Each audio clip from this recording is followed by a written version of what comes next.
ఆంజనేయ స్వామిని నేను తలుచుకుంటూ చిన్నతనం నుంచి ఒక నిబద్ధతతో, ఒక క్రమశిక్షణతో, ఒక లక్ష్యంతో, ఒక ధ్యేయంతో ఈ రోజున ఈ స్థాయికి వచ్చానో, ఎవరి అండదండలు, ఎవరి ఆశీస్సులు నాకున్నాయని బలీగా నమ్ముతానో, ఆ స్వామి మీద ఒక కథ వస్తుంది అంటే అలాంటి స్టేజ్ మీద ఆయనతో నాకున్న అనుబంధాన్ని చెప్పుకోవాల్సినటువంటి సిచ్యువేషన్ ఉంది. చెప్పుకోవాలి, చెప్పడం ధర్మం.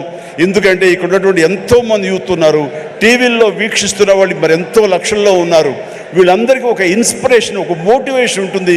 కాబట్టి ఇక్కడ చెప్పడం అన్నది అది ఒక హిందుత్వం గురించో లేకపోతే మరొక మతం గురించో అని చూసుకోకుండా ఒక ఇన్స్పైరింగ్ పర్సనాలిటీ మనల్ని ఎంత పైకి రావడానికి, మనల్ని అత్యంత స్థానం నిలబెట్టడానికి ఎలా దోహదపడతాడు, పూర్తిగా ఆయనకి మనం సరెండర్ అయిపోతే అన్నదానికి ఒక ఎగ్జాంపుల్గా ఈ హనుమంతుడు నేను తీసుకున్నాను. చిన్నప్పటి నుంచి ఆయనే నమ్ముకున్నాను.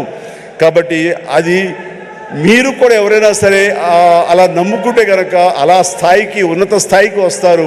మీకు అది ఇన్స్పిరేషన్గా ఉంటుందన్న ధ్యేయంతో ఈ రోజు చెప్పాలనుకుంటున్నాను.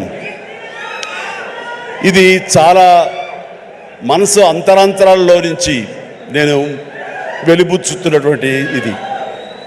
మా ఇంట్లో ఎవరు దైవభక్తులు లేరు. నాన్నగారు కమ్యూనిస్ట్.